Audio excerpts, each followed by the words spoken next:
제가 5대 제국은 여러분 다 외웠어요. 5대 제국은 아빠페헬로예요. 자, 뭐죠? 아수르, 바벨론, 페르시아, 헬라, 로마 제국이에요. 그래서 아빠페까지 다 공부했고요. 지금 헬라 제국을 공부하고 있는데, 이 헬라 제국에는 공부할 게 좀 많이 있는데, 이 헬라 제국을 출발시킨 왕이 누구냐 하면 알렉산드로스 대왕이에요. 알렉산드로스 대왕인데, 영어에서는 알렉산더라 그래요. 여기 미국 사람들, 정치인들 중에도 영어권에 사는 사람들 중에 알렉산더라는 이름이 상당히 많아요. 그러니까 이 알렉산더라는 건 영어 이름이에요. 그러니까 이 영어 이름이고, 원래 마케도니아 사람인데 알렉산드로스가 진짜 이름이에요. 그래서 저는 가능하면 앞으로 진짜 이름으로 여기다 설명을 할 겁니다. 알렉산더는 영어 이름 바꾼 거예요. 영어식이에요. 알렉산드로스 대왕이 이제 323년에 죽었어요. 헬라 제국을 이제 정복을 많이 하고 통치는 못, 그러니까 정복만 하고 통치를 못하고 죽은 왕이 바로 알렉산드로스 대왕입니다. 근데 알렉산드로스 대왕이 결혼은 했는데 큰 아들이, 자식이 나이가 뭐 30몇 살이에요. 32살인가 3살에 죽었잖아요. 그러니까 아들이 뭐 자식이 어린 아이가 하나 있었나 그래요. 그러다 보니까 나라가 갈라졌어요. 나라가 그래서 맨 처음에는 그 신하들 중에 7명이 나라를 막 가졌다가 또 막 서로 권력 다툼을 해가지고 4명이 됐죠. 4명. 4명이 카산더, 리시마쿠스, 그 다음에 셀레우코스, 프톨레마이오스, 4명의 장군에 의해서 나라가 딱 4분이 돼요. 그러나 결과적으로는 이스라엘에 큰 영향을 미친 왕은 2명이에요. 2명. 그 지도를 한번 보세요. 그 2명의 이제 프톨레마이오스, 이집트에 그 지금 동그라미 쳐 있는 부분이 이스라엘이고요. 그 밑에 보면 이집트의 프톨레마이오스 왕조죠. 이집트를 다스렸던 프톨레마이오스 왕조와 저기 북쪽에 옛 페르시아 제국의 거의 대부분, 그 다음에 거의 대부분이고, 그 다음에 시리아, 메소포타미아, 중앙아시아 제일 큰 영토를 차지한 왕이 셀레우코스 왕. 이게 두 왕조가 이스라엘에게 굉장히 오랫동안 영향을, 한 200년 정도 영향을 미친 그런 왕이에요. 그러니까 여러분이 요 프톨레마이오스 셀레우코스라는 이름은 아시는 게 좀 이제 다니엘서 읽을 텐데요. 다니엘서에 보면 이 왕이 나와요. 그래서 이 두 국가 사이의 지도를 보시면은 밑에 프톨레마이오스와 위에 셀레우코스 왕 사이에 그 샌드위치처럼 이스라엘이 끼어 있었어요. 낀 나라, 샌드위치 낀 나라예요. 그래가지고 이 프톨레마이오스가 저 위에 셀레우코스 공격할 때는 이스라엘 지나가면 쑥대밭을 만들고, 또 셀레우코스가 밑에 프톨레마이오스 전쟁하라 하면 또 이스라엘. 그래서 항상 거기에 그 이스라엘은 전쟁터예요, 전쟁터. 그래서 밑에 나라가 왕성할 때 밑에 지배받고, 위에 나라가 왕성할 때는 위에 지배를 받고, 그렇게 된 거예요. 그래서 이 무기또라는 지역, 아마겟돈 전쟁 많이 들어봤죠. 계시록에 보면 요한계시록 16장에 아마겟돈 전쟁에 나와요. 실제로 계시록 할 때 자세히 얘기하겠습니다만, 그 아마겟돈 전쟁이라는 말이 어디에서 나왔냐면 바로 이 밑에 나라가 위에 나라가 막 이스라엘을 지나갈 때마다 무기또를 지나가요. 무기또. 그 무기또를 그리스어로 아마겟돈이다 하는 거예요. 그래서 아마겟돈 전쟁이라는 것이 계시록에 나오는데, 그 기원이 바로 이 무기또에서 나와요. 무기또 전투도 실제로 있고, 무기또 전투에서 요시아 왕이 죽기도 하고 그렇게 된 건데, 이 두 국가 사이에서 샌드위치처럼 끼어서 이스라엘이 지냈는데, 처음 1세기 한 100년, 처음 1세기 주전 301년에서 198년, 처음 1세기에는 밑에 나라, 그게 무슨 왕국이겠어요?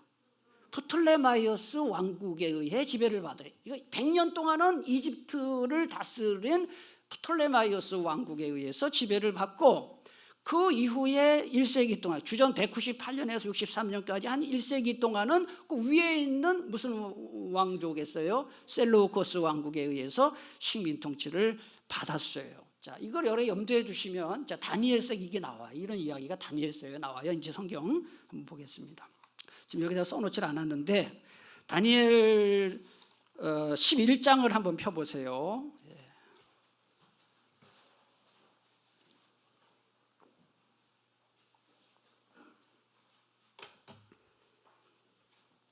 다니엘서 11장 3절부터 6절까지 중간중간 제가 볼 텐데요.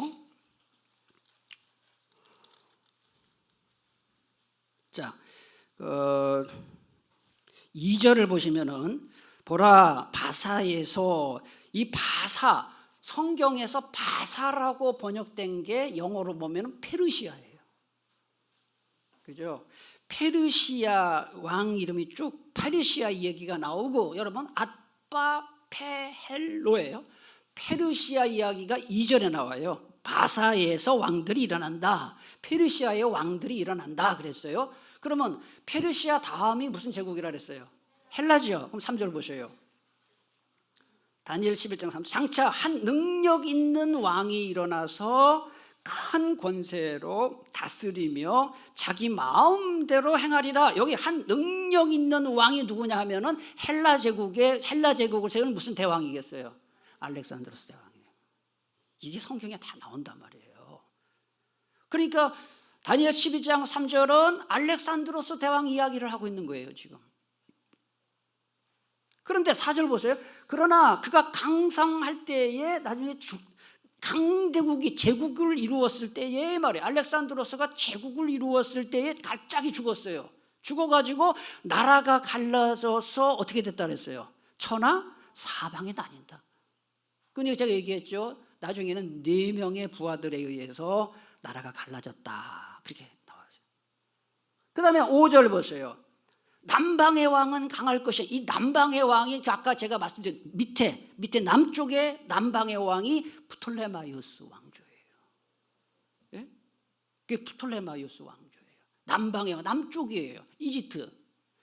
그 다음에 6절 중간에 몇 해 후에 그들이 서로 단합하리니 그 남방왕의 딸이 북방왕이 어느 왕조겠어요?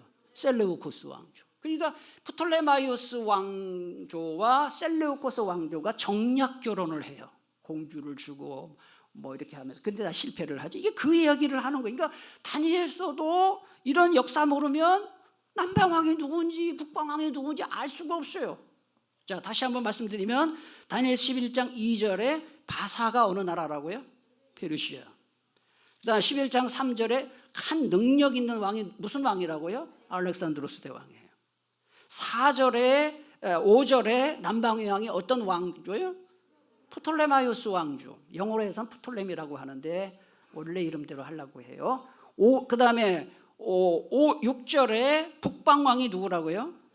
셀레우코스 왕조를 말한다 하는 거예요. 자, 그럼 이제 다시 봅니다.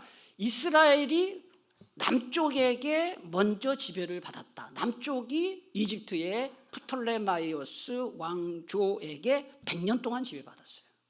그리고 그 북쪽의 셀레우코스 왕조가 나중에 또 100년 동안 이스라엘을 지배를 했다. 이걸 여러분이 남쪽에 먼저 지배받고 그 다음에 북쪽에 지배를 받았다 하는 걸 아셔야 돼요. 이걸 아셔야 이후에 역사를 할 수가 있어요. 자, 이집트를 맡아서 통치하게 된 프톨레마이오스 1세 이미지 한번 보시면 좋겠어요. 이 이미지가 프톨레마이오스 1세의 흉상이에요. 그 프톨레마이오스 왕조를 세운 사람, 우리나라 조선시대 이성계 같은 사람이에요. 태조 이성계 같은 그런 사람인데, 이 사람이 이제 주전 301년에 프톨레마이오스 왕가를 세웠는데, 이 프톨레마이오스 왕조는 유대인들의 종교를 존중해 줬어요. 그래서 유대인들이 하나님을 섬길 수 있도록 비교적 잘 관용하는 정책을 폈어요. 그런데 그 뒤를 이어서 이제 프톨레마이오스 2세가 이제 왕이 되었어요. 이 사람인데요. 40년 동안 이제 이집트를 통치하게 되었는데요. 물론 이 사람도 근본적으로 유대 종교를 잘 인정을 해준 왕입니다. 좀 이따 그 이유를 설명해 드리겠습니다. 당시에 이집트의 수도는 알렉산드리아 근데 알렉산드리아 위치가 한번 좀 보여주세요. 자, 여러분 지도를 보세요. 저 알렉산드리아 좀 동그라미 막 표시 나오는 데가 지금의 이집트예요. 성지순례 가면 이 이집트를 그래서 가는 거예요. 이집트의 지중해 그 남색이 그게 지중해 바다거든요. 그래서 이집트의 그 알렉산드리아라는 도시가 지금은 카이로가 수도예요. 그러나 그 당시에는 이 알렉산드리아가 수도였는데, 저 알렉산드리아가 누구의 이름을 딴 도시라고요? 알렉산드로스예요. 알렉산드로스 대왕이 세계를 점령하면서 자기 이름을 딴 도시 이름을 전부 알렉산드리아로 했는데, 그런 도시가 몇 개가 있느냐? 70개가 있어요. 70개가. 그러니까 알렉산드리아도 어디에 있는 알렉산드리아냐를 물어봐야 되는 거예요. 자기 이름 따서 알렉산드리아라는 도시를 70개를 만들었습니다. 그래서 이 이집트 알렉산드리아 그때 인구가 몇몇 명이냐면 100만 명이었어요. 100만 명. 그리고 여러분 100만 명이면 지금 부평구도 몇 명이에요? 부평구 제가 알기로 한 60만 명 돼요. 그러니까 큰 도시죠. 100만 명 정도 되었고요. 그 당시에 로마 인구가 100만 명, 로마 인구가 100만 명 정도 됐어요. 그래서 이 알렉산드리아는 이 지중해 동부 지역에서 문화와 패션의 중심지였고요. 그래서 알렉산드리아는 인간 세계의 가장 거대한 백화점이라는 이 별명이 불렸습니다. 이제 퀴즈. 이 시대에 예수님이 사역하신 주후 1세기, 주후 1세기의 알렉산드리아 인구가, 알렉산드리아 유대인들이 몇 명이나 살았을까 하는 거예요. 예수님이 사역하시던 주후 1세기에 알렉산드리아 유대인이 100만 명 살았어요. 100만 명. 엄청나게 많은 유대인들이 살았다. 이렇게 역사에 나와 있습니다. 그런데 알렉산드리아에서 가장 유명한 명물은 뭐냐 하면은 도서관이에요. 도서관. 지금 지도에 앞에 보고 있는데 왼쪽은 알렉산드리아 도서관 원래의 모습을 복원해 놓은 것이고, 오른쪽 사진은 나중에 현대에 이제 지은 도서관인데요. 하여튼 이 알렉산드리아 도서관이 세계에서 가장 큰 도서관으로 이름이 났고, 그 다음에 뭐 두 번째, 세 번째 가는 도서관이 어디 있었냐면은 사도 바울의 고향이 성경에 보면 다소라고 나와요. 다소.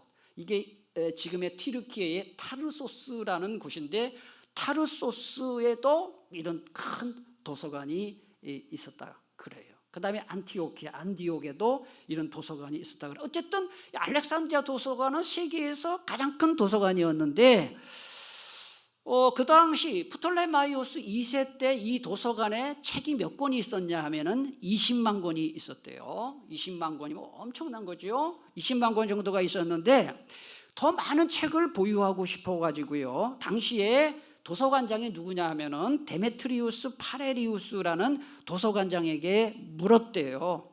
세상의 모든 책을 수집하게 돼, 세계에 있는 책 중에 없는 책이 없으면 좋겠다. 몇 권 더 우리 이 알렉산드리아 도서관에 소장할 수 있냐 물었대요. 그랬더니 이 데메트리우스가 말하기를 30만 권 더 수집할 수 있다. 그 몇 권에 합치면 50만 권이에요.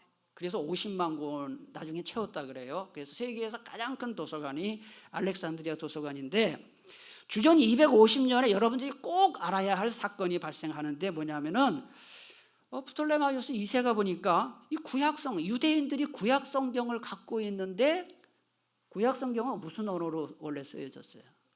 히브리어로 쓰였단 말이죠.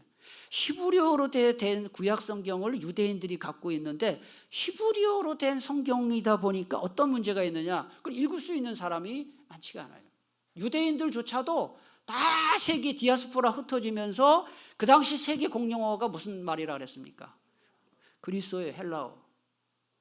이거 이래서는 안 되겠다.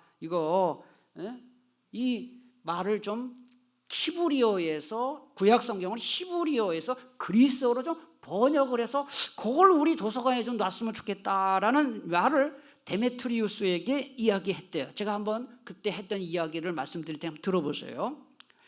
프톨레마이오스 2세가 도서관장에게 이렇게 말했어요. 내 도서관에는 꼭 있어야 할 책들 중 탐구해 볼 만한 유대인의 율법서들이 있다는 이야기를 들었어.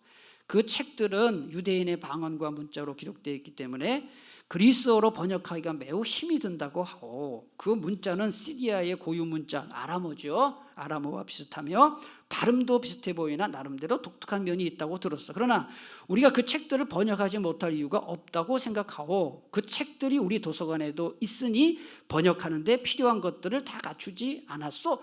구약 히브리어로 된 구약 성경이 도서관에 있었다는 거예요. 근데 이 말을 볼 수가 없어서 이걸 번역을 하자. 그래서 프톨레마이오스 2세가 이 번역을 하도록 명령해서 탄생한 성경이 무슨 성경이에요? 70인경. 여기 앞에 보세요. 70인역 또는 70인경, 로마 말로 셉투아진트하고 LXX 되어 있는데, 여러분 L 이게 뭐냐면 50이에요. 숫자. X는 10이에요. 그러니까 X가 두 개니까 10이 두 개. L 50, 50, 10 하니까 이게 70이에요. 70. 그래서 이 70인역 성경이 탄생하게 되었다는 거예요. 그래서 70인역 성경을 누가 번역하도록 명령했냐 하면은 이집트의 왕인 누구요? 프톨레마이오스 2세가 명령을 했다. 참 재미난 일이잖아요. 성경 번역을 어떻게 이방 사람이 명령했다 하는 거예요. 그래서 이 70인역 성경 또는 70인경 성경 그렇게 말을 합니다. 제 방에도 70인역 성경이 있어요.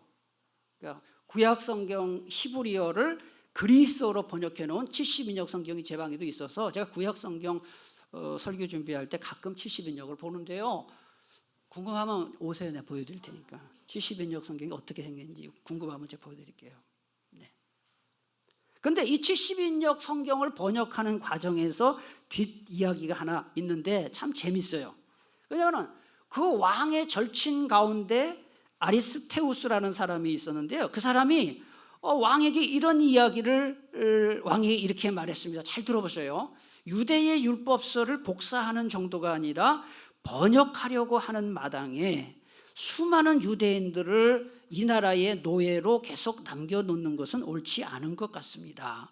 이번 기회에 왕의 관대하심과 선하심을 과시하며 그들을 해방해주면 어떻겠습니까? 그러니까 유대인들의 히브리어 구약 성경을 그 당시 세계 공용이 그리스어로 번역하기 전에 이 알렉산드리아에 지금 12만 명이나 되는 유대인 노예들이 있는데 왕이 좀 밝게 마음을 넓게 펴서 그 사람들 좀 고국으로 좀 해방시키십시오라고 이 절친인 아리스테우스가 이야기한 거예요. 그러니까 이 프톨레마이오스 2세가 마음이 넓었나 봐요. 그래? 그래가지고 자기 국고에서 속전을 내가지고 유대인들 12만 명 노예들을 전부 해방시켜요. 그 조서를 발표하게 돼요. 자, 그럼 여러분들이 2번입니다. 아니 12만 명이나 되는 유대인 노예들이 어떻게 이집트 알렉산드리아까지 와서 살게 되었을까? 이게 성경 역사와 관련이 되는 거예요. 어떻게 이집트에 12만 명이나 되는 유대인들이 그렇게 노예 생활을 하게 되었나 하는 겁니다. 그거는요, 자, 주전 700, 여러분이 잘 아시는 내용이에요. 주전 722년에 있었던 유명한 일이 뭐예요? 북이스라엘이 아수르에게 멸망한 일이 있었어요. 그랬죠. 그 다음에 주전 586년에는 무슨 유명한 일이 있었죠?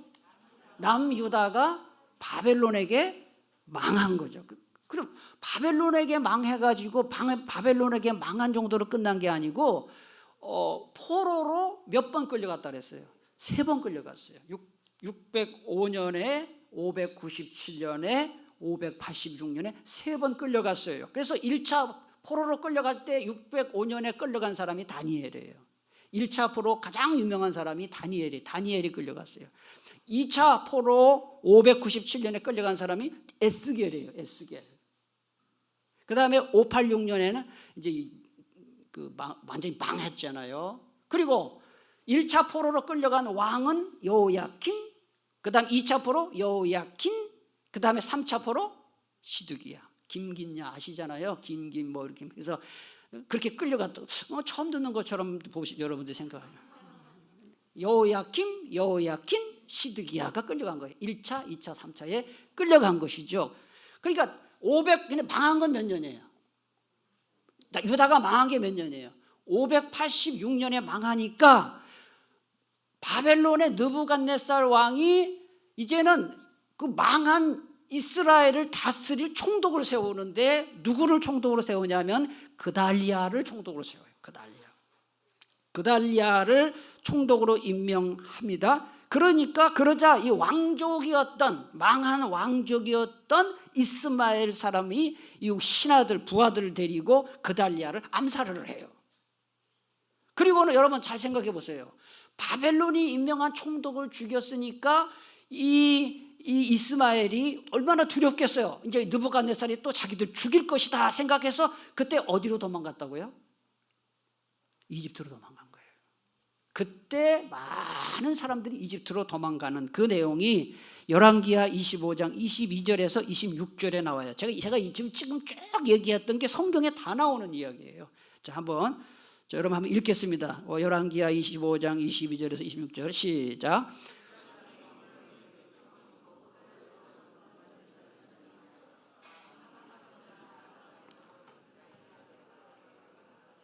모든 군대 지휘관과 그를 따르는 자가 바벨론 왕이 그달리아를 지도자로 삼았다 함을 듣고, 이에 느다니아의 아들 이스마엘과 가레야의 아들 요하난과 노바스 사람 다누메스의 아들 스라야와 마아가 사람의 아들 야하샤니야와 그를 따르는 사람이 모두 미스바로 가서 그달리아에게 나아가매, 그달리아가 그들과 그를 따르는 군사들에게 맹세하여 이르되, 너희는 갈대아인은 바벨론 사람들이에요. 갈대아인을 섬기기를 두려워하지 말고 이 땅에 살며 바벨론 왕을 섬기라. 그리하면 너희가 평안하리라 하니라. 7월에 왕족 엘리사마의 손자 느다니아의 아들 이스마엘이 부하 10명을 거느리고 와서 암살이죠. 또 그와 함께 미스바에 있는 유다 사람과 갈대아 사람을 죽인지라. 노소를 막론하고 백성과 군대 장관들이 다 일어나서 어디로 갔어요? 이게 이집트란 말이에요. 그러니까 바벨론 왕이 자기 죽일 것을 두려워해서 이집트로 많이 내려가요. 그게 이제 이집트로 유대 사람들이 대거 이동한 중요한 시점이 되는 것인데, 자, 그래서 바벨론 포로 끌려간 다음에 70년 후에 포로 귀환을 하는데, 제가 몇 차에 또 걸쳐서 귀환했다고 다 말씀을 드렸죠? 3차예요. 귀환도. 포로도 3차, 귀환도 3차예요. 그래서 38선이 무너졌다 했지. 538 1차 귀환이에요. 538 주전 538년에 무너졌어요. 38선이 무너졌다. 그래서 귀환을 했다. 그때 지도자가 스룹바벨이고, 스룹바벨이 와서 성전 세우잖아요. 그게 제2성전이에요. 그래서 제2성전이 바로 솔로몬 1성전은 솔로몬 성전, 2성전은 스룹바벨 성전. 그 1차 귀환한 사람들이 한 일이 스룹바벨 성전을 세워요. 그 다음에 2차 귀환은 458 오빠죠. 458 에스라 귀환하고, 마지막에 444년에 느헤미야가 귀환을 하는데, 그때 에스라 2차 귀환의 지도자는 에스라가 랍비예요. 유명한 랍비예요. 이스라엘의 3대 랍비 중에 한 사람이 바로 이 에스라가 와서 율법을 사람들에게 교육을 막 시키면서 구약 성경을 능통하게 연구하는 랍비들이 그때 많이 있어요. 유대교가 그때 시작돼요. 그런데 이집트에 도망가 있던 그 사람들은 제국이 페르시아에서 헬라로 바뀌었지만은 귀국하지 못하고 계속 이집트 노예로 살아요. 그 기간이 거의 300년이에요. 그래서 이집트 알렉산드리아에 12만 명이나 되는 유대인 노예들이 거주하게 되었다는 것을 말씀을 드리고, 세 번째 70인역 성경이라는 그 명칭이 왜 70인역 성경이 됐느냐 하는 것이죠. 자, 프톨레마이오스 2세가 구약 히브리어로 된 구약 성경을 세계 공용어인 그리스로 바꾸려고 했는데, 이집트에서 찾아보니까 그 히브리어를 그리스로 바꿀 수 있는 능력을 갖춘 학자가 없는 거예요. 그래서 어떻게 했느냐 하면은 도서관장 데미트리우스에게 이야기해서 유대 땅에서 랍비들을 좀 모시고 와라 해서, 그래서 이 도서관장이 그 당시 예루살렘의 대제사장이었던, 이름을 제가 써놨죠. 누구죠? 엘르아살에게 많은 보석들을 선물로 보내면서 한 지파에서 6명씩 이스라엘이 12지파잖아요. 한 지파에서 6명씩 해서 12지파, 그러니까 몇 명이죠? 72명의 랍비들을 좀 보내주십시오. 성경 번역할 랍비들을 보내주십시오 해서 그렇게 요청을 해요. 그러니까 엘르아살이 보내줘요. 자, 그러면은 그 72명의 랍비들이 와가지고 구약 성경을 히브리어를 그리스어로 번역했으면 여러분 우리 상식적으로 생각하면 몇 인역 성경이라고 해야 돼요? 72인역 성경이라고 해야 되는데 무슨 이름으로 했어요? 70인역 성경이라고 했다 이 말이죠. 왜 그랬느냐 하는 거예요. 왜? 그 이유가 뭐냐 하는 거예요. 그건 바로 70이라는 숫자를 선호하는 유대인들의 전통을 따른 거예요. 전통. 그러니까 사실 팩트보다 전통을 중요시 하는 것입니다. 그래서 구약 성경에, 신약 성경에 보면 70이라는 숫자를 유대인들이 얼마나 좋아하는지를 한번 여러분 확인해 보세요. 자, 출애굽기 1장 1절 5절 한번 읽겠습니다. 시작. 애굽에 이른 이스라엘 아들들의 이름은 이러하니 야곱의 허리에서 나온 사람이 모두 70이요 요셉은 애굽에. 그 70명이 내려갔다. 실제로 72명이었는지는 그건 솔직히 정확지 않아요. 70을 좋아합니다, 유대인들이. 그 다음에 출애굽기 24장 9절에 시내산에 모세가 십계명 받을 때 올라갔던 그 장면인데요. 출애굽기 24장 9절을 읽겠습니다. 시작. 모세와 아론과 나답과 아비후와 이스라엘 장로 70. 장로를 70명 세워요. 왜 하필 70명 세우냐? 70을 좋아해요, 이스라엘 유대인들이. 그 다음에 예수님이 이 땅에 오셔서 그 제자들을 훈련시킬 때 전도대를 세우는데 70인 전도대를 세워요. 누가복음 10장 17절입니다. 읽기 시작. 70인이 기뻐하며 돌아와 이르되 주여 주의 이름이며 귀신들도 우리에게. 이런 걸 볼 때 이 70이라는 숫자는 유대인들에게 굉장히 좋은 아주 익숙한 숫자였어요. 그래서 72명이 번역을 했지만 성경의 이름은 72인역이 아니고 몇 명이라고요? 70인역. 그렇게 돼요. 그 이유가 그렇다 하는 거예요. 그리고 여러분, 예수님이 십자가에 못 박혀 돌아가실 때 예수님을 십자가형에 못 박도록 결정한 그 단체가 어딘지 아세요? 사내들인 공회예요. 로마가 임명한 빌라도 총독은, 자, 여러분 참 성경 실력을 제가 한번 물어볼게요. 빌라도 총독은 예수님을 죽이려고 했어요? 살리려고 했어요? 살리려고 했어요. 빌라도가 보니까 예수님은 죄가 없어요. 그런데 정작 예수님을 사형 판결을 한 거는 사내들인 공회예요. 근데 사내들인 공회는 유대인들의 최고 의결 기관인데 이 사내들인 공회 의원 수도 70명이에요. 그러니까 이 70이라는 숫자는 이 유대인들에게 굉장히 중요한 숫자다. 그래서 70명이 공회, 우리라면 국회의원이 70명이에요. 근데 의장은 대제사장이 맡았고요. 대제사장이 이제 의장을 맡았고요. 그 공회의원의 구성원은 여러분 잘 아시죠? 바리새인들, 사두개인들, 그다음에 서기관, 장로. 그러니까 바리새인, 서기관, 사두개인, 장로, 이게 의원들의 그룹이고요. 그래서 의장을 포함하면 71명, 의원 수는 70명. 그게 사내들인. 그래서 70인역 성경이 70인역이 된 이유는 70이라는 숫자에 맞춘 것이다 하는 거예요. 자, 그냥 마지막으로 이 정경, 여러분 외경이란 말 혹시 들어보셨는지 외경이란 말 들어보셨어요? 외경?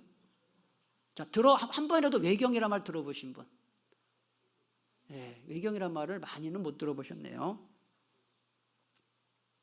자, 70인역 성경이 이렇게 번역이 되면서요, 평소에 그 유대교 신앙에 관심을 많은 지식인들, 이 헬라 제국의 지식인들이 관심을 보였는데 그리스어가 아니까 못 알아먹었는데 딱 70인역 성경이 나오면서요, 그 이교도들을 이 기독교로 흡인하는 강력한 도구가 되었어요.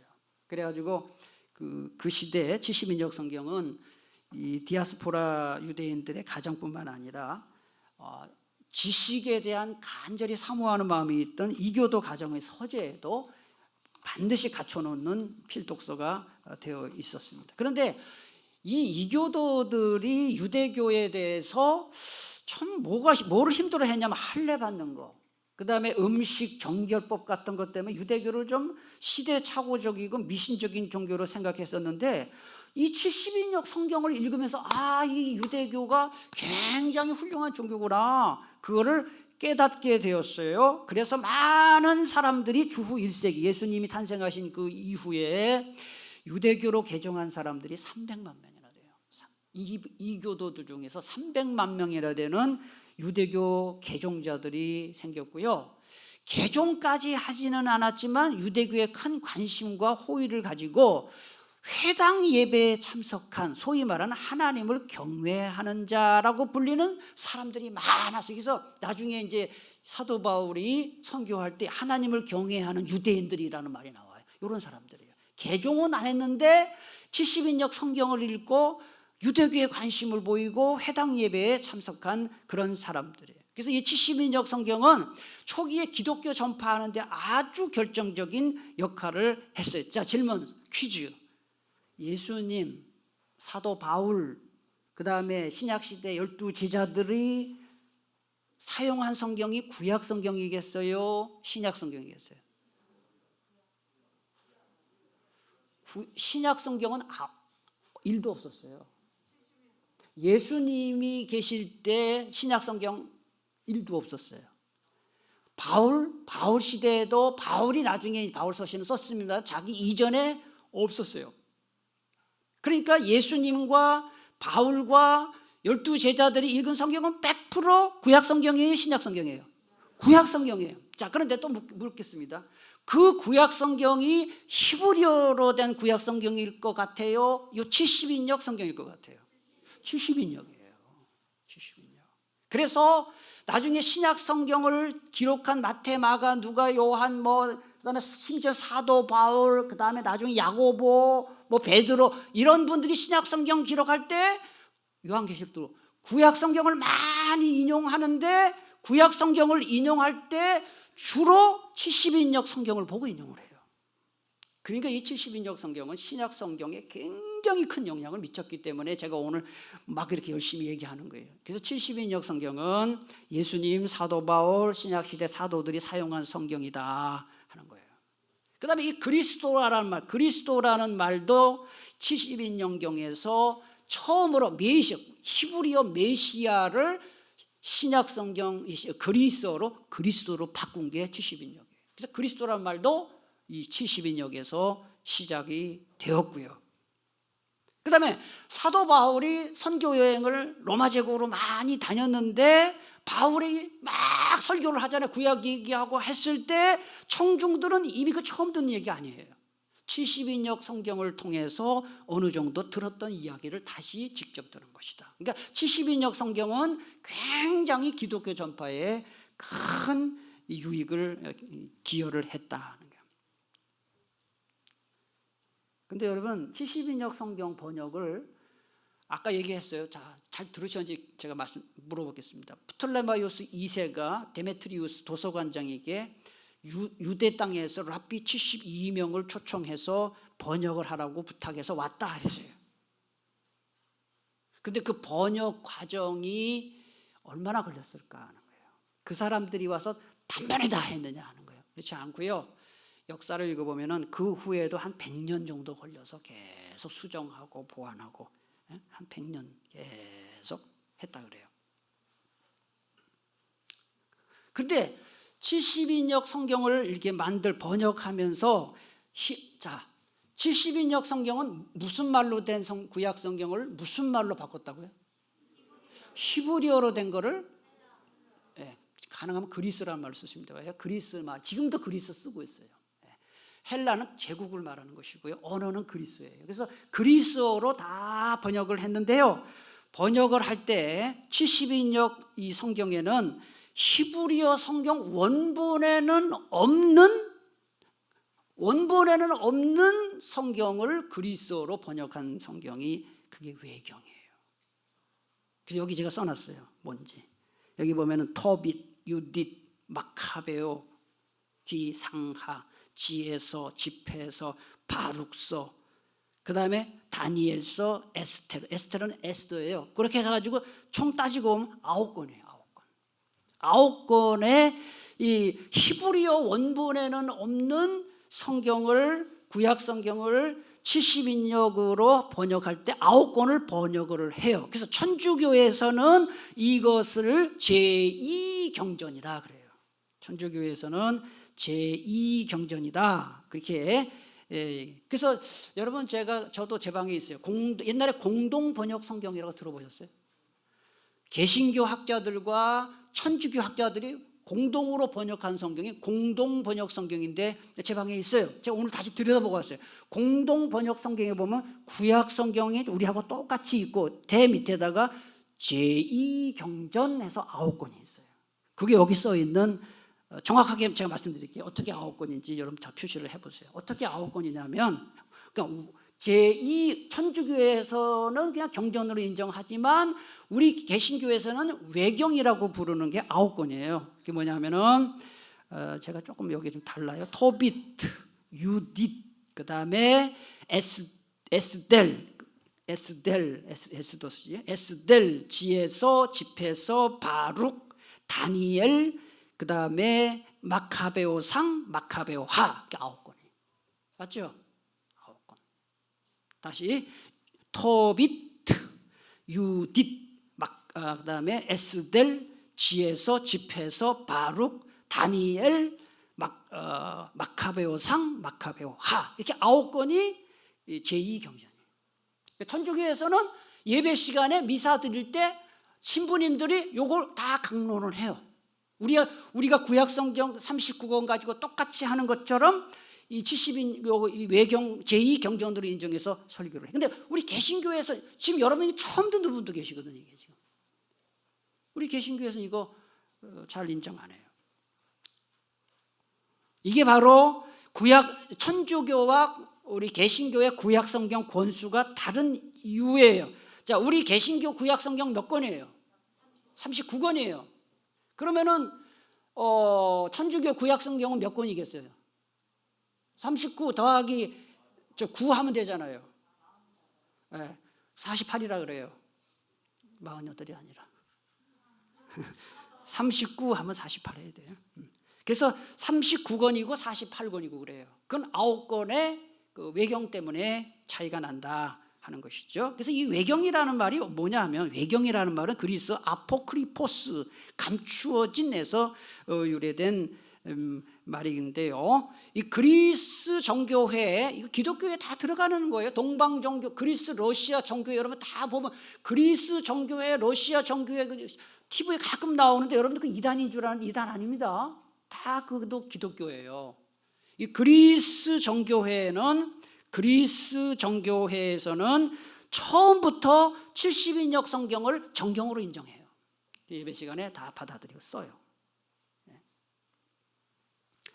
그런 초대교회도, 예수님 시대 초대교회도 대부분 그리스어를 사용하는 지역 회당에서 예배를 드렸기 때문에 초대교회에서는 70인역 성경을 썼어요. 예배당에서. 아까 얘기했잖아요. 예수님도 70인역 성경을 읽었다고. 실제로 바울도 읽었고요. 그러나 유대교는, 여러분, 유대교는 히브리어로 된 성경만 성경이다. 그래서 70인역은 아예 안 받아들였어요. 유대교는 경전으로 인정하지 않았다. 그러면 오늘날 개신교에서는 이제 진보적인 학자들이 소위 말하는 외경에 대해서 어떤 태도를 취하느냐 하는 거예요. 여기 답을 써놨나요? 어떻게, 뭐라 그래요? 읽어보면 유익한 책이다. 그러니까 이단 정도는 아니고 읽어보면 그게 나쁠 거 없다. 근데 제가 이런 글을 읽으면서 어떤 생각을 했느냐, 아니 39권도 못 읽고 있는데 그거까지 읽겠어? 이런 생각. 근데 제 개인적인 생각을 말씀드리면, 저는 한 2년 전부터 외경을 일반 성경하고 똑같이 지금 똑같은 시간대에서 읽고 있습니다. 사실은 다음 주에 얘기할 마카베오 얘기가 나와요. 마카비 왕국, 지난주에 마카베오 상, 마카베오 하 이런 데 읽어보면은 이 시대에 어떤 일이 있어, 성경에는 나오지 않는 역사적인 상황들이 많이 기록되어 있어요. 그렇기 때문에 팩트가 아닌 게 있어요.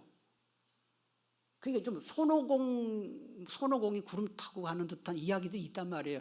그렇지만 왜 유익하냐? 그 시대의 문화, 역사적 상황을 이해할 수 있는 이야기들이 많이 기록되어 있어요.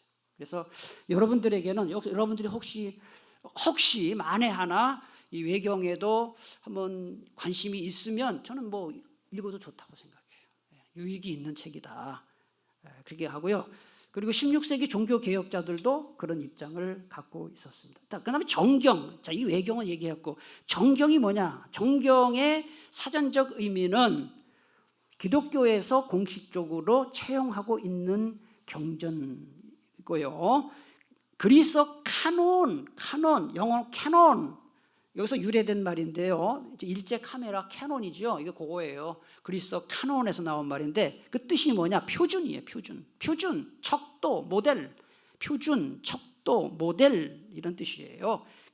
그러니까 바를 정자에 경전할 때 경자 썼잖아요. 정경은. 그러니까 우리 기독교에서 정경하면은 이것만이 공식적으로 강단에서 사용할 수 있는 성경이다. 이런 뜻인데 사도 바울은 갈라디아 6장 16절에서 인간 행위의 기준이라고 정경을 번역을 했고, 그 다음에 초대교회 교부들은 그리스도인들의 신앙과 행동의 모범이라는 뜻으로 썼습니다. 자, 여러분, 자 이제 저를 한번 보세요. 이 성경책이 많은 분들이 구약 39권, 신약 27권이 어느 날 갑자기 하늘에서 완성이 된 채 뚝 떨어져서 성경이다, 읽어라, 그렇게 했다고 생각하는데 그렇지 않아요. 하나님이 구약 39권, 신약 27권을 한 권으로 완성하신 후에 이거를 단번에 줘가지고 성경이다 그렇게 하신 적이 없습니다. 이 성경은 1600년 동안 기록됐습니다. 구약 1500년, 신약 100년 동안, 그것도 40명 이상의 기자들이 쓴 책인데요. 그래서 결국 그러면 뭐가 성경에 들어가느냐? 여러분 여기 66권 외에도 구약시대, 신약시대에 많은 예수님에 관한 이야기, 구약 모세, 아브라함에 관한 그런 글들이 많았어요. 그런데 우리 요즘식으로 말하면 신학자들과 목회자들이 모여서 종교회의를 여러 번 해요. 이게 뭐가 진짜 성경, 뭐가 진짜 하나님의 말씀이냐를 회의를 수차례 합니다. 그래서 결국 어떻게 됐느냐, 여기 써 있죠. 39권의 구약 성경이 정경, 이것만 진짜 성경이다라고 확정된 것은 주후 90년입니다. 예수님 시대에도 구약 성경이 정경으로 확정되지 않았어요. 그러니까 90년이 되어서야 이스라엘의 얌니아라는 곳에서 그 종교회의가 열려서 거기서 구약 성경, 정경이 39권이 된 거예요. 자, 지도를 한번 보시면 그 얌니아가 어디냐 하는 거예요. 저기 왼쪽에 지도를 보세요. 얌니아는 로마 시대에 건설된 이 도시인데 이스라엘의 중부 도시. 지금의 지명은 야브네라는 이스라엘의 도시에서 주로 바리새파에 속하는 종교인들이 모여서 이 39권이 구약 성경, 진짜 정경이다라고 확정을 딱 했어요. 그렇게 된 것이고, 그 다음 27권의 신약 성경이 정경으로 확정된 것은 주후 397년이에요. 그러니까 여러분 얼마나 후에 신약 성경이 확정이 됐겠어요. 397년에 북아프리카의 카르타고에서 열린 종교회의에서 결정이 됐다. 그러니까 구약과 신약의 구약 확정되고 신약 확정될 때까지 한 300년 걸렸어요. 그냥 그만큼 신중하게, 여기 카르타고 보시면 저게 지금의 튀니지, 지금의 튀니지인데요. 고대 페니키아인들이 세운 도시예요. 저기 카르타고는. 그래서 로마 사람들은 이 카르타고 주민들을 포엔이라 불렀어요. 페니키아 사람들이다 해서 포엔이라고 불러. 해서 로마와 카르타고 전쟁을 포에니 전쟁이라고 해요. 그 유명한 스피키오 아프리카누스와 한니발 전쟁 그러면 아시죠? 그 전쟁이 바로 이게 포에니 전쟁이에요. 포에니라고 불렀고, 그리스 사람들은 요 카르타고를 칼케돈이라고 해서 칼케돈 회의라는 말로도 사용되고요. 주 3세기 정도 되면 기독교 중심 도시가 되는 것이 카르타고입니다. 그래서 카르타고에서 종교 회의를 해서 신약 성경 27권만 성경이다 그렇게 했다. 자, 다시 말씀드립니다. 성경 66권은 하나님이 하나로 묶어서 뚝 주신 것이 아니라 많은 기록들이 있었는데 주후 90년에 이스라엘의 얌니아라는 곳에서 구약성경 39권이 확정이 되었고, 주후 397년 튀니지, 지금의 튀니지 카르타고라는 곳에서 또 종교회의를 열어서 27권이 신약성경이다, 나머지 성경 아니다, 정경이 아니다 그렇게 발표를 했다는 거예요. 신약성경의 저자들은 구약성경을 많이 인용했는데 그 대부분이 아까 어디서 인용했다고 말씀드렸죠? 70인역 성경에서 인용을 했다. 물론 히브리어에서 인용한 것도 있어요. 대부분이 70인역 성경에서 인용을 했고요. 그 다음에 현재 우리가 사용하고 있는 구약성경 배열 순서도, 이 배열 순서도 히브리어 성경에 따른 게 아닙니다. 70인역 성경에 따른 것이다. 여러분, 자, 구약성경의 배열, 자, 아시죠? 구약성경의 배열 맨 앞에 5권이 뭐예요? 모세오경, 창출레민신, 모세오경, 율법서예요. 율법서 다음에 여호수아부터 쭉 해서 12권 역사서예요. 역사서. 그 다음에 시편, 잠언, 전도서, 아가, 이사야, 욥기, 시편, 잠언, 전도서 이 5권을 시가서라고 하고, 그 다음에 이사야서부터 말라기까지를 17권을 예언서라고 하지요. 이게 70인역 순서대로 그렇게 한 거예요. 그럼 원래 히브리어 성경엔 그렇지 않아요. 원래 히브리어 성경은 세 부분으로. 맨 처음엔 토라, 율법이에요. 율법 5권 똑같아. 그 다음에 네비임이라 해서 예언서 묶었어요. 예언서 묶고, 마지막에 성문서 묶고, 세 부류인데 우리 한글 개역 성경과 영어 성경은 전부 70인역에 따랐다. 신구약 구약의 배열 순서도 70인역. 그러니까 이 70인역 성경은 굉장히 중요합니다. 초창기 70인역 성경은 초창기 그리스도교 교리를 형성하는데 핵심 역할을 했다. 또 라틴어, 아르메니아어, 콥트어, 이디오피아어, 조지아어, 고대 슬라브어 등 초기 기독교의 각 교회에서 구약 성경을 번역할 때 히브리어 성경이 아니라 구약 성경이 번역될 때 이 70인경이 그 바탕이 되었다. 그런 점에서 70인역 성경은 세계 모든 성경에 중요한 기여를 했다 하는 것입니다. 자, 이런 거 오늘 중요한 이야기는, 자, 다시 말씀드립니다. 잠깐 복습하고 마치겠습니다. 알렉산드로스 대왕이 죽은 다음에 7나라, 4나라, 결국 2나라가 왕성했는데, 이스라엘을 중심으로 북쪽에 무슨 왕국이요? 셀레우코스 왕국과 남쪽 이집트의 프톨레마이오스 왕국이 왕성했다. 근데 처음 100년 동안은 어디가 더 이스라엘 지배했다고요?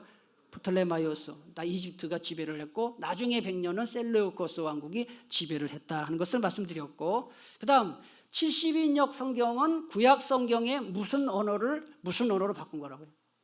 히브리어를 그리스어로 바꿨다. 그걸 누가 했다고요? 이집트의 프톨레마이오스 2세가 했다 하는 것이고, 그리고 그 번역을 할 때 몇 명이 했습니까? 72명의 랍비들이, 유대인들이 한 겁니다. 72명이 했는데 왜 70인역이 됐다고요? 70이라는 숫자를 좋아하는 유대인들의 전통에 따라서 그렇게 했다 하는 것이고, 그 다음 그 정경과 외경을 우리가 배웠는데, 외경은 구약 외경이 9권 정도 이제 보는데, 그 9권은 이단적인 책이다 할 수는 없고 굉장히 유익한 내용들이 있다 말씀을 드렸고, 70인역 성경은 예수님도 사용했고 바울도 사용했고 예수님의 제자들도 사용했고, 구약을 신약으로 인용할 때 많이 70인경에서 했다 하는 것을 말씀을 드렸습니다. 그 다음에 성경은 단번에 하늘에서 뚝 떨어진 책이 아니라, 구약 성경은 주후 몇 년이요? 90년에 이스라엘의 어디에서요? 얌니아에서 확정이 되었고, 신약 27권은 주후 397년에 튀니지 카르타고에서 확정이 되었다. 그래서 오늘날까지 내려왔다. 오늘 공부를 많이 했습니다. 그래서 집에 가서 쭉 읽어보시면 기도하겠습니다. 제가